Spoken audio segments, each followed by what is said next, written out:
वो राहबर नहीं रहा जो 36 साल तक उनके ऊपर उसने अपनी छतरी लगाई हुई थी। पूरी कौम गमो गुस्से में है और गैज़ो गज़ब में है। लिहाजा इस वक्त इस तरह की कोई बात करना, फिर आपको ये कहना कि जी देखिए मुज्तबा जो खमेनाई हैं, जो कि अली खमेनाई के सबसे बड़े बेटे हैं, जिनके बारे में बात आ रही है कि उनको नहीं बनाएंगे और हम अगर चाहें किसी वक्त भी हमारे लिए वहां पे रिजीम चेंज करना या वहां पे लीडर या रहबर बनाना ऐसे ऐसे ऐसे है, आसान है। जिस तरह हमने मदूरो के बारे में वेनेजुएला में किया, माफ कीजिएगा, आसान तो क्या, ये मुश्किल भी नहीं है।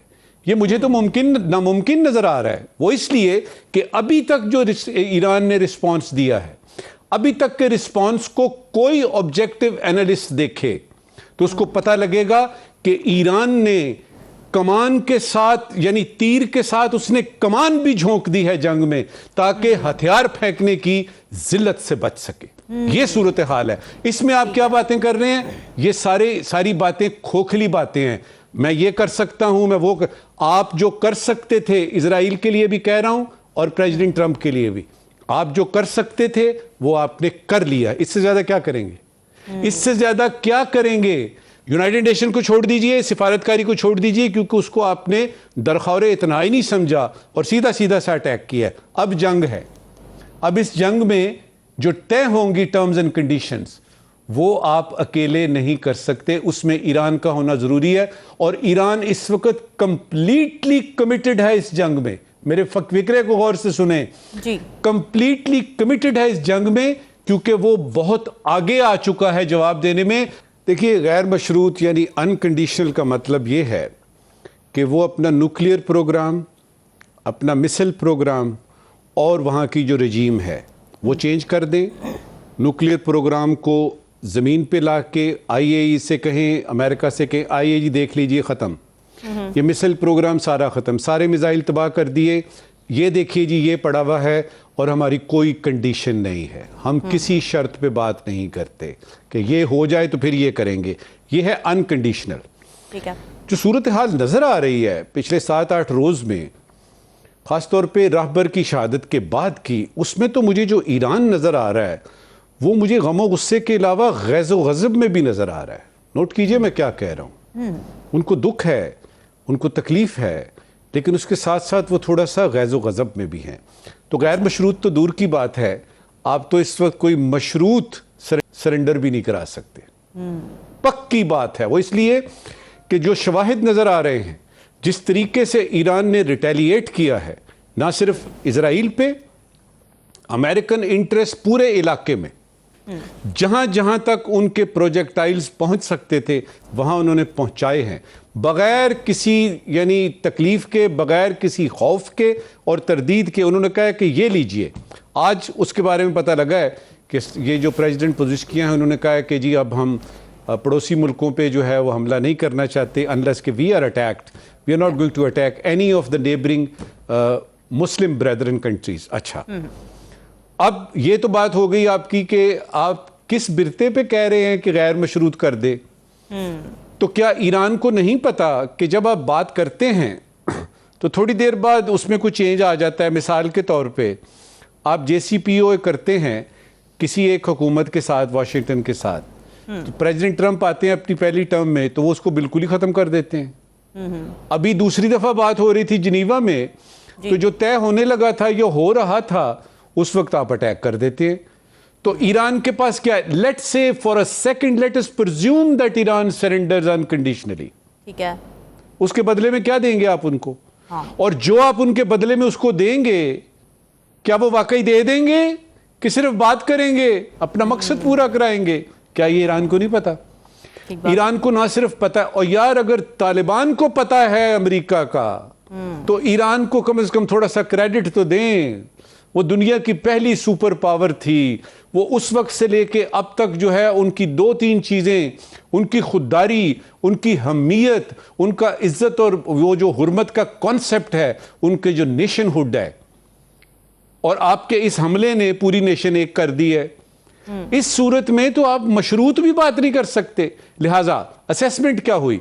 असेसमेंट ये हुई कि ये कंपनी की मशहूरी के लिए है, उनको भी पता है कि ये ऐसा नहीं हो सकता। देखिए, इराक नहीं है ईरान, शाम नहीं है ईरान, और फिर ये ईरान भी ऐसा नहीं है कि आप भेजेंगे और किसी प्रेसिडेंट मदुरो को उसकी बेगम समेत किसी जहाज पे बिठाएंगे और न्यूयॉर्क ले आएंगे, और इनको सबको पता है कि ऐसा नहीं है।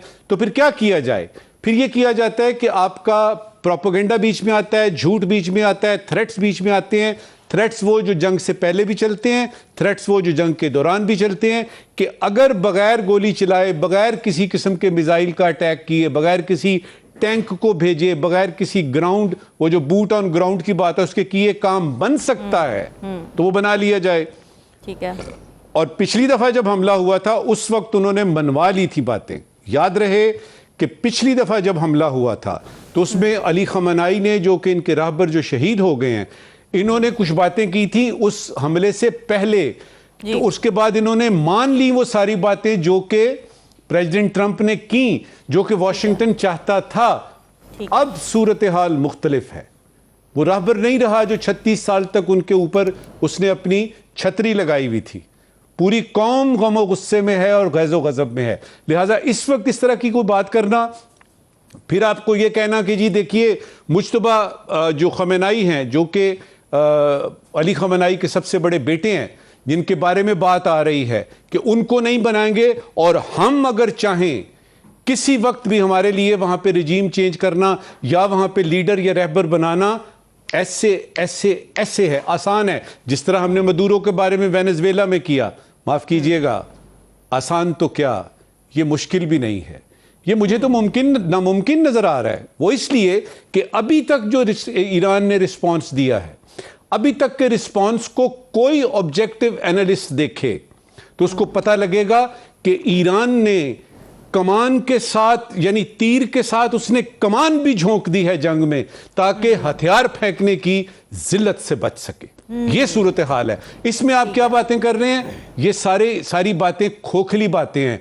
मैं ये कर सकता हूं, मैं वो आप जो कर सकते थे, इजराइल के लिए भी कह रहा हूं और प्रेसिडेंट ट्रंप के लिए भी, आप जो कर सकते थे वो आपने कर लिया। इससे ज्यादा क्या करेंगे? इससे ज्यादा क्या करेंगे? यूनाइटेड नेशन को छोड़ दीजिए, सिफारतकारी को छोड़ दीजिए, क्योंकि उसको आपने दरखौरे इतना ही नहीं समझा और सीधा सीधा सा अटैक किया। अब जंग है। अब इस जंग में जो तय होंगी टर्म्स एंड कंडीशंस, वो आप अकेले नहीं कर सकते। उसमें ईरान का होना जरूरी है, और ईरान इस वक्त कंप्लीटली कमिटेड है इस जंग में। मेरे फिक्रे को गौर से सुने जी, कंप्लीटली कमिटेड है इस जंग में, क्योंकि वो बहुत आगे आ चुका है जवाब देने में। और ये जो स्टेट ऑफ हुर्मुज का बंद करना है, ये एक जमाने में समझा जाता था अनथिंकेबल है, अनथिंकेबल है, क्योंकि इससे पूरी दुनिया 30-40% से लेके 70% तक तेल की जो आमदोरफ्त है वो इधर से होती है। वो ईरान बंद कर चुका है। ईरान खुल के अटैक कर चुका है इजराइल पे, डायरेक्टली भी और अपने नेबर्स पे भी। इस वक्त वहां पे जो मैक्सिमम नुकसान होना था उनका, वो हो चुका। उनका रहबर चला गया, दूसरे टीयर की वो जो आपकी क़यादत है वो भी चली गई। तो अगर प्रेसिडेंट ट्रंप साहब ये कह रहे हैं कि तीसरे उसकी क़यादत है, ये बात दुरुस्त है। ये बात दुरुस्त है कि तीसरे टीयर की है, लेकिन तीसरे चौथे के बाद पांचवी भी है।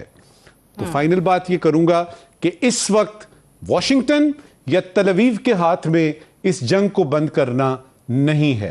ये जंग अब अपनी मंतकी अंजाम पे उस वक्त पहुंचेगी जब दोनों तरफ में से एक ब्लिंक करेगा, और मुझे ईरान ब्लिंक करता हुआ नजर नहीं आ रहा। बिल्कुल सही बात है। हिलाली साहब, ये जो अमेरिकन डिमांड है, मुतालबा जिसे हम कह रहे हैं कि बैनुल-अक़वामी क़वानीन के, क्या ये उसके लिहाज से जस्टिफाइड है? क्या ये सिफारती रिवायात के हवाले से जस्टिफाइड है कि अनकंडीशनल सरेंडर की बात की जा रही है? Iran has nothing to lose apparently, तो वो क्यों मानेंगे इस अनकंडीशनल सरेंडर का मुतालबा?